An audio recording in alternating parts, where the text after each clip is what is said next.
इथे उपस्थित असलेले सर्व ज्येष्ठ मंडळी, आदरणीय मान्यवर, शेतकरी बांधवांना आणि माता भगिनींना माझा मनपूर्वक नमस्कार।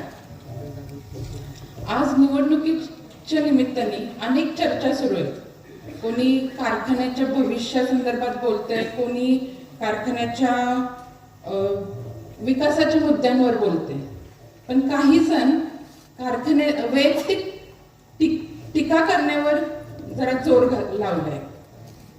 आमचे सगळे सहकार्य, बरेच कार्यकर्ते पण मला म्हणतात, ताई तुम्ही जसंच तसं उत्तर द्या।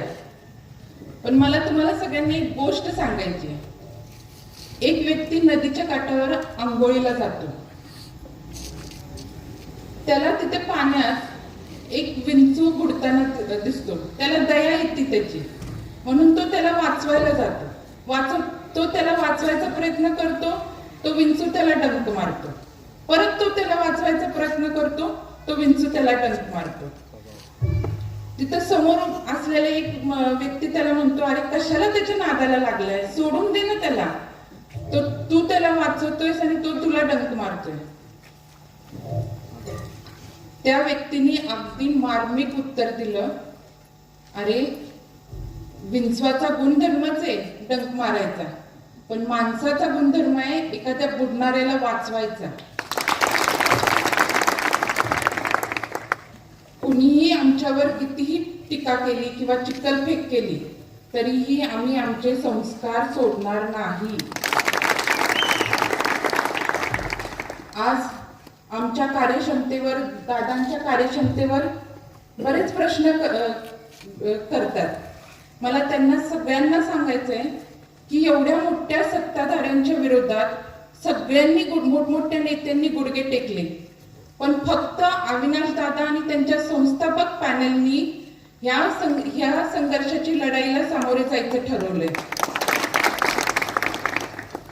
मला एवढं सगळे हे पण सांगतात की अरे तुमच्या विरोधात मोठमोठे नेते, मोठमोठी त्यांच्याकडे किती मोठी सत्ता आहे, संस्था आहे, मोठी ताकद आहे।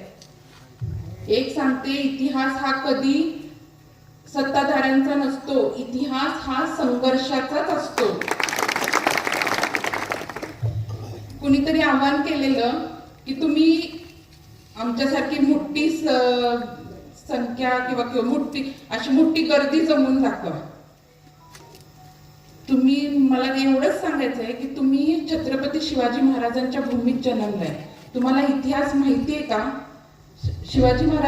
छत्रपती शिवाजी महाराजांनी थोडक्या मावळ्यांना हाताशी धरून स्वराज्य जिंकले।